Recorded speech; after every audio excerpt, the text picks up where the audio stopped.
Welcome to She Wears the Pants, the podcast where women build companies that can hold their calling. I'm your host, Ashley Deland, business advisor, multi-business founder, and startup investor, guiding women to scale with structure, strategy, and self-mastery. Every week, we go behind the scenes of high-growth, women-led brands to talk about the real work, the identity evolution, the leadership required, and the strategy that actually sustains success. If you're ready to build a business and life you love, you're in the right room. Welcome back to She Wears the Pants. I'm your host, Ashley Deland. And today I'm joined by Steph Willis, a high-ticket sales coach, business strategist, and the powerhouse behind a seven-figure empire built completely from the ground up. Steph is known for helping ambitious women transition out of low-ticket burnout and corporate survival mode into high-profit, high-power entrepreneurship. And Steph is really rewriting the script on what it means to sell with integrity and scale with sustainability. She's helped hundreds of women hit 20, 50, even 100K months using a signature sales system rooted in strategy, automation, and confidence. And if you've ever wondered what it takes to truly lead the high ticket revolution, Steph is about to show you. So welcome, my love. Welcome. Thank you, Ashley. I'm so excited to be here. Thank you for having me. So excited for this conversation. Me too. It has been a long time coming because we have had to reschedule a bajillion times. But I heard you speak at the Millionaire Playbook with Katie Sampaio, and you were so phenomenal that I thought I need to get her on the podcast. You're insightful, you're kind, and you have incredible amounts of knowledge. So I'm going to open it up with tell me a little bit about how you got into the world of entrepreneurship. Yeah, for sure. So it's funny. Everyone here is familiar with like MLMs and things like that. And I think that Mhm. a lot of women get into some type of entrepreneurship. I think that's the launching pad for a lot of women because the barrier to entry is very low. So almost a decade ago, that's where I started, was just this little skincare and makeup company. Little old me, I had no confidence in myself whatsoever. My friend was like, "Hey, you should do this." And I was terrified. At that time, I had no money. I come from a tiny little town of 3,000 people, like a double wide, lived in a barn, which it was a home, but my family, remade it into a home, but it was a barn. And so nothing about me, you would look at me and say, like, she's going to be successful in life. She's going to go somewhere. But I just knew inside of me there was something different. So my start was actually a little low ticket MLM makeup skincare. And I joined that company for $100. Oh, nice. I did not have $100 at that time. And I went back and forth. I was not the girly that you wanted to be in the DMs with and try to pitch me an MLM thing. Like I was not kind. I would have probably told you to kick rocks with open-toed shoes at that time. And I kept going back and forth. I'm like, I know I don't want to be in the matrix is what I call it now. I wanted the freedom to live a life where I didn't have to answer to anybody. I can answer to myself, but I don't want to answer to another adult. And so that $100 little makeup kit is kind of what got me started and passionate about entrepreneurship about a decade ago. Oh my God, that's amazing. We haven't had a lot of women who started in that world on this podcast. What did you learn, love, and dislike about being preliminary MLM? Well, I learned really quickly that you have to wear a lot of hats. Hmm. You have to have realistic expectations, which I did not at the time. I thought I was going to start this little makeup company business. And then everyone that I talked to in my world, friends and family, would just automatically want to support me and buy all my things, and I would become a millionaire. Yeah, for sure. Oh, Rainbows and sunshines all day long. always. Oh, no work at all required, right? What I found out was that I was a very insecure, not confident woman who had big dreams and big goals. And over the course of the past decade, I've had to develop myself. And that's Mhm. probably been the most important, impactful thing of my life. So it started with this little like low ticket MLM, started it, had to go live without makeup, which didn't think that all the way through. You Mm. know, you start a makeup company and you have to put makeup on. So you have to start without makeup. I wouldn't go to my mailbox in the middle of nowhere. Like we were in the national forest without makeup for fear that, I don't know, like a deer would see me. Who didn't think that through at all.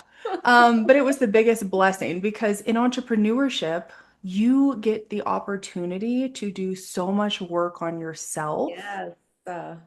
that you won't get anywhere else. So regardless of what, business it is, I think that is the most important thing and the Mhm. thing that I'm most thankful for. I'm thankful for the experiences, I'm thankful for the lessons, I'm thankful for all the fucking failures that I had. Yeah. Like, All the many, many. Hmm. my gosh, I had no clue what social media was back then and I was horrible at it. Right. I think we all were at the Horrible. beginning, but I literally love the fact that you bought a, well, just quoting you, low ticket item that really helped you discover profoundly who you were as a woman, first and foremost. And Mhm. then I'm assuming we're going to hear like the before and after, the elevation is how you got to your incredible amounts of success today. But isn't it funny how we just never realize how much of a inner shift is required in order to sustain the external success?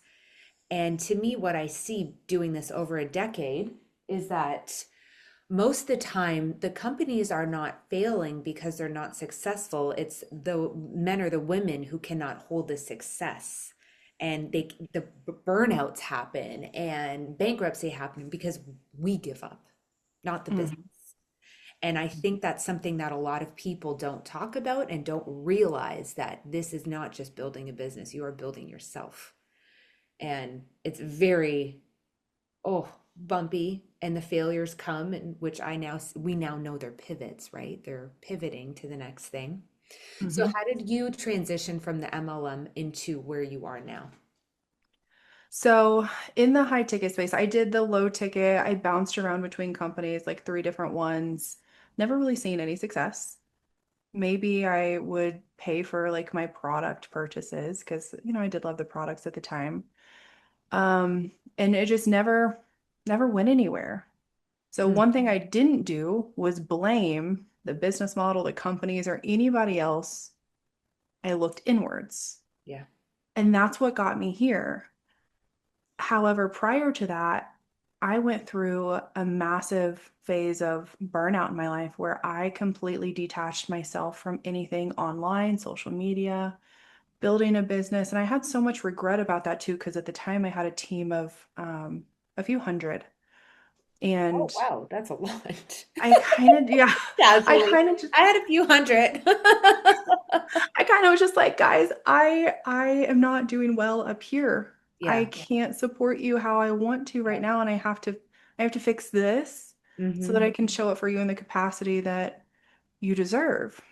Love that. And I had a lot of guilt and resentment towards myself around that, which I've, Hmm. I've since worked through. But I detached myself completely from social media for 2 years and had a massive streak of burnout that I had to work through. I hired a therapist who was $250 an hour, which I did not have at the time. I was working as a corporate sales executive. Mm. Didn't have an extra grand a month because, Yeah. for therapy, like you need to go like once a week. Oh. And I said, I'm going to figure this out because I know that entrepreneurship, like the low ticket MLMs and things like that, that's a launch pad for my bigger purpose in life. It taught me a lot of skills. But where I want to go, I'm going to have to transition. There's a word I'm looking for, Transform. transform. Yeah. Yes, Into the person. into Mhm. a different woman who can have and hold Yeah. that life that I wanted. So I had like a 800 credit score and I was like, I'm gonna go get a credit card. So got a credit card, $25,000 limit on it. And I said, all right, I have 25 months with this to get my shit together, to Ugh. get help from an outside perspective, someone who can call me out on my bullshit, who can level me up, who can show me things that I can't see for myself. And I think that's why therapists, mentors, coaches are Mhm. so important in our lives because they can pull things out of us that we can't see. Mhm. So 25 months, I went all in on Stephanie. I love that so much. I'm an advocate, obviously, as a strategic business advisor. I'm an advocate for having my own personal board of directors. I think it is so important that we realize that we don't rise individually. We don't do it alone. Because if you get too caught up in your own thoughts and your own vision and your self-centeredness, aka your ego, you really forget the big vision or the big impact, or that we don't do this for self, we do it for service. So that is actually just like the wisest piece of advice ever, is you taking kind of a 2 year sabbatical, taking the money even though you didn't have it and putting it on that back burner, knowing that you had to fix yourself and your leadership and your mindset in order to elevate. That must have been a really hard 2 years, I would say. So what was that like? What was your you said you had guilt leaving the MLM world. How did you enter into this sabbatical? Yeah, um, it was definitely a journey. And through that is actually when my husband and I, through our investments, hit our first seven figures. Ooh. And that was the time that I realized that I didn't know how to have and to hold big money. My nervous system Mhm, was mhm, insanely unregulated. And it wasn't until we got that money pretty quickly and it just kept growing that I was like, oh, this is really uncomfortable. mm, Like you think that, someone drops a mill, two, three, four on your doorstep in the span of under a year, that you would be so thankful and you would know everything to do. And it wasn't the case for me. mm, Wasn't the case. I watched my husband turn, you know, I was offline completely working corporate. And then he's been investing into crypto for like, I don't know, probably 2016 and lost money, obviously, got money. And then one day he was like, I want to take your savings, which had taken me like 5 years to build up with my low ticket stuff. It was like 22 grand. I was like, oh my God, this is the most amount of money I've ever had in my life. This is cool. And he was like, can I have that to invest into this coin that I think is going to do really well? And I was like, no. Do you know how long it took me to save $22,000? Because my time was directly correlated to the amount of money that I could bring in at that time. That's where my mindset was. Mhm, mhm, And I was like, I'll give you half. So in the course of 10 months, I watched this man turn 11,000 into over 500,000. mm, So there would be days I'd wake up and there'd be an extra $100,000 in our bank account. Well, not bank account, in the investment account. And I'm mhm, like, mhm. this is the cheat code to life. Having your money make money babies while you sleep. Yeah. Mhm, But then it still freaked me out because I'm like, oh, we have to pull that out. I had a scarcity mindset around money at that time in my life where it's going to disappear. It's going to go away. It always goes away. Right? So my thermostat was programmed to a specific, I'm going to say, energetic money frequency at that point mhm, that I didn't know how to have and hold anymore. So mm. as I'm going through therapy, like this is getting brought up, how to handle that, how to navigate that. And then eventually our portfolio got to over, I think it was like 4.7. Amazing. And we finally were like, let's leave the corporate world. Let's retire. Yeah, no kidding. Let's probably do that. Um, and that was the catalyst to being able to start a high ticket business, have my own, coaching academy on how to build an authentic business online through social media and not be spammy and all these things. And now it's led me to my own podcast and the places that I want to go I wouldn't be able to get there without doing that inner work. Of course. Yeah. Absolutely. I think that I love that this is the theme of this topic, because you were just saying that on your podcast you were recording this and I happened to just be in the studio recording it as well, and we have both the same theme, which is becoming her. And Mm. I don't know if this is a modern entrepreneurial, I would say, topic of conversation that to me gets overlooked often, or perhaps, um, it's gaining momentum, but I really do feel like we're coming into an era and an energy where people are understanding that it is not just about the business. Because even for the male energy within corporate, which now we both share that, it was very much you become the man in the suit with the Rolex and the overworked, and he had that perception to him, but we never really figured out the woman's perception in the corporate world or in entrepreneurship. And we're understanding now that this whole analogy of hustling and burning out and having to be all of the things and wear all the hats is not serving anybody anymore. So Yep. having the moments to look internally and do the therapy and the personal board of advisory is actually, in my opinion, the key to success to it all. Yep. Strategy and systems and all those things are only 10 to 20% of what you see, right? Like you have systems and strategies, same thing here, but we wouldn't be able to implement those. We wouldn't be able to convert those. We wouldn't be able to scale and duplicate those if we don't have us Mm-hmm. in them. And for us to evolve in business and strategies and everything else to scale, we got to know who we are. We have to then like we got to take care of us. As women, we operate on a weekly cycle. Our hormones are up and down. We got to operate both masculine and in our feminine. Mm-hmm. Men are lucky, they reset every 24 hours. Mm-hmm. So if we're neglecting ourselves and not pouring into our cup, we're not going to be efficient businesswomen, entrepreneurs. And then, you know, what's going to happen to people at that point? So there are people tied to our destiny that we haven't even met yet that need us to become the version of us so that we can help them. So that we can serve them exactly.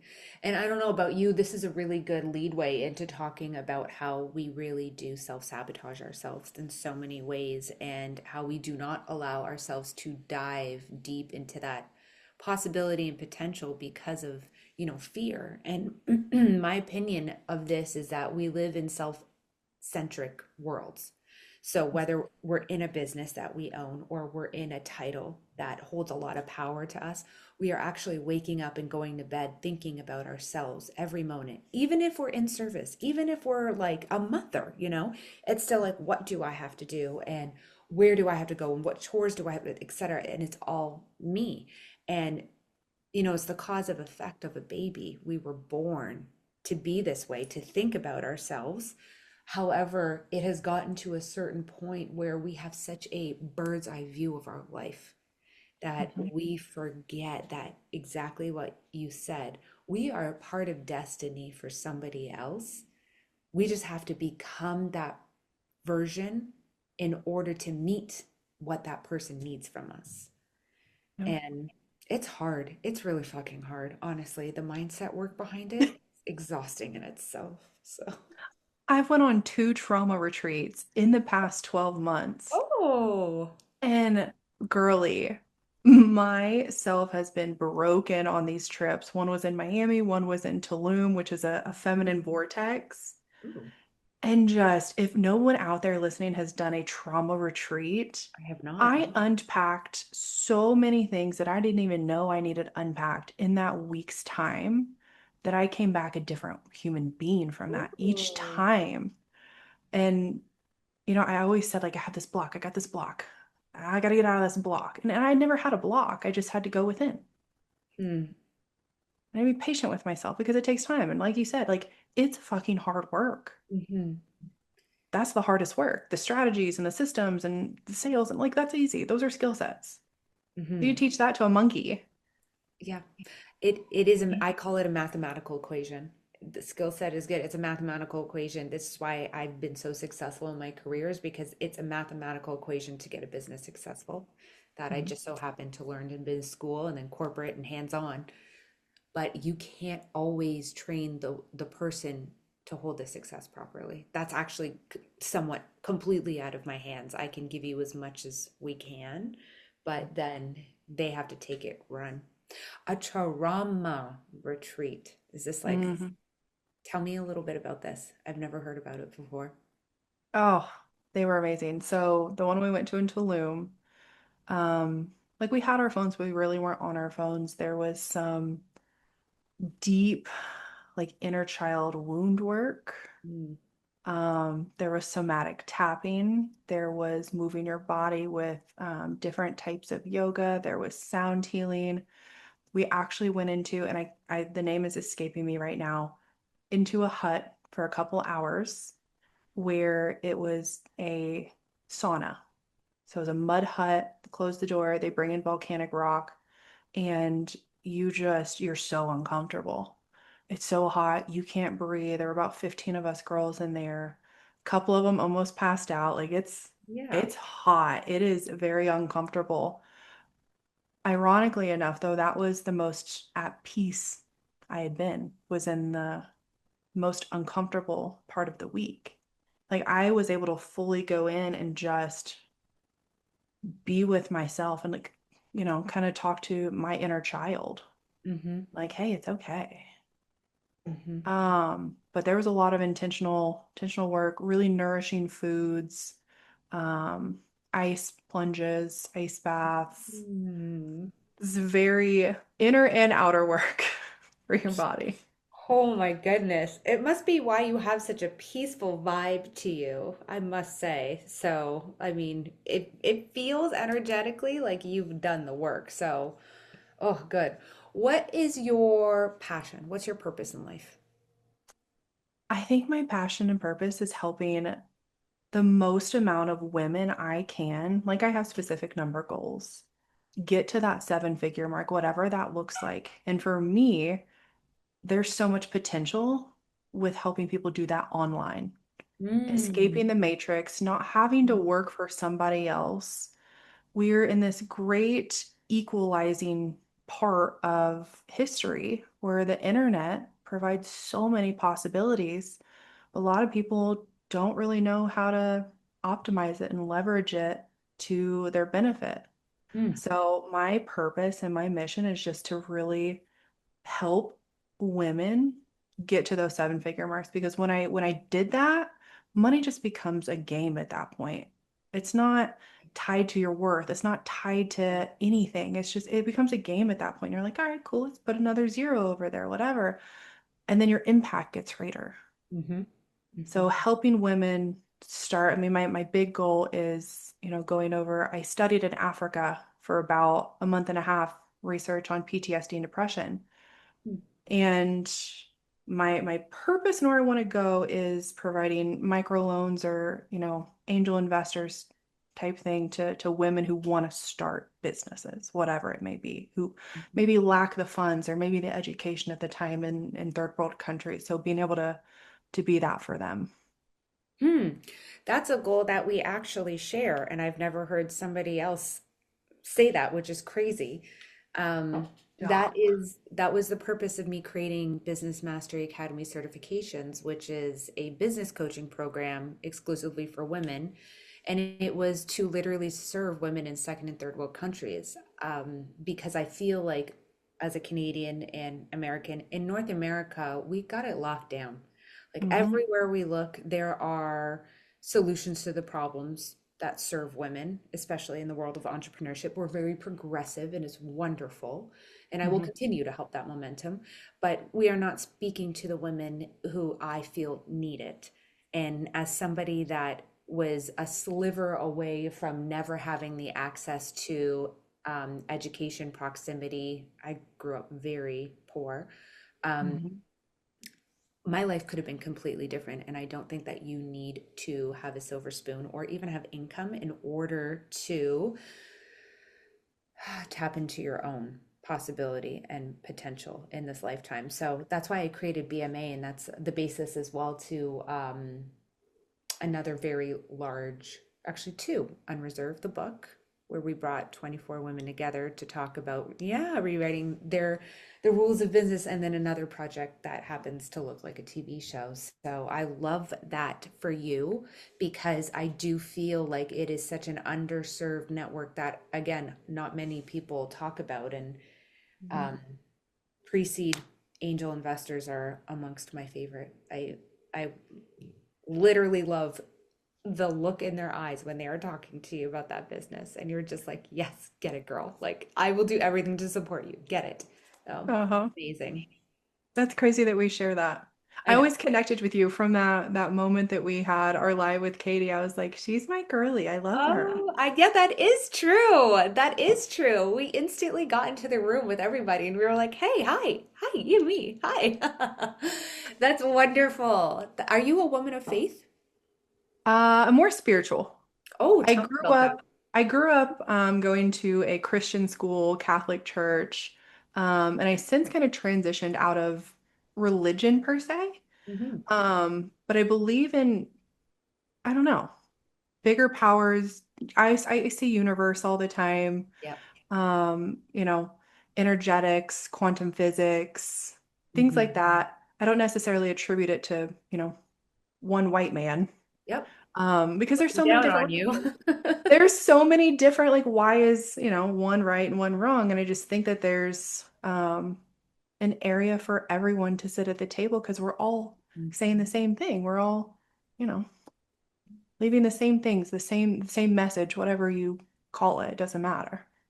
Yeah, I fully agree with that as well. I don't, I'm a woman of faith, but I don't follow a religion. I do not go to church. Yeah. I will not pick up a Bible. I don't believe that I have to go to a man-made avenue in order to talk to a God that is within me, like, and I used to be a Reiki master back in the day, and that was my spiritual realm is before I decided to re-talk to God. I was always talking to spirit and universe, so I love that. Yep. I think it's in us. We Yeah, have all the power. I agree. What's next for you? What's a really big, exciting challenge and a big, exciting moment coming up for you?